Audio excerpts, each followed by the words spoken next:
5-ci sual. Hansı coğrafi enliklərə günəş şüaları 90 dərəcə bucaq altına düşür? Ümumiyyətlə qayda olaraq yadda saxlamaq lazımdır ki, tropik işıqlanma qurşaqları, yəni tropik xəttlər arasında qalan bütün məntəqələrə günəş 90 dərəcə bucaq altında düşür.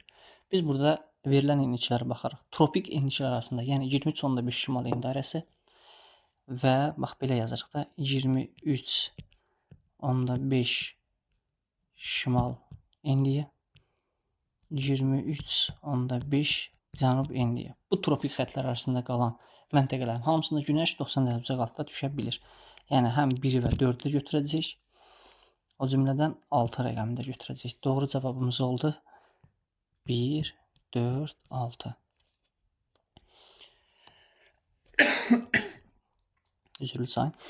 Kəsmə yüksəkliyi 10 metr olduğunu bilərək A nöqtəsi ilə zirvə nöqtəsi arasında hündürlük fərqini hesablayın. Horizontalda bu deməli təpə nöqtəsidir. Təpə relyef formasıdır.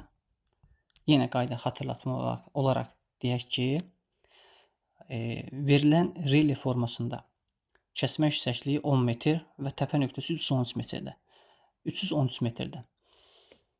O kəsmə yüksəkliyinə bölünən, yəni 10 metrə bölünən 313-dən kiçik tam qalıqsız ədəd hansı ədəddir? Məlum məsələdir. 310.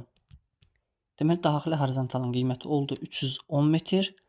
A-nın hündürlüyü isə olacaq 300 metr. A-nın hündürlüyü olacaq 300 metr. Bizdən nə soruşur? A nöqtəsi ilə zirvə nöqtəsi arasında. Zirvə nöqtəmiz nə qədərdir? 313 çıxılsın 300. Bu da bərabərdir 13 metr. 86 doğru cavab 13 metr.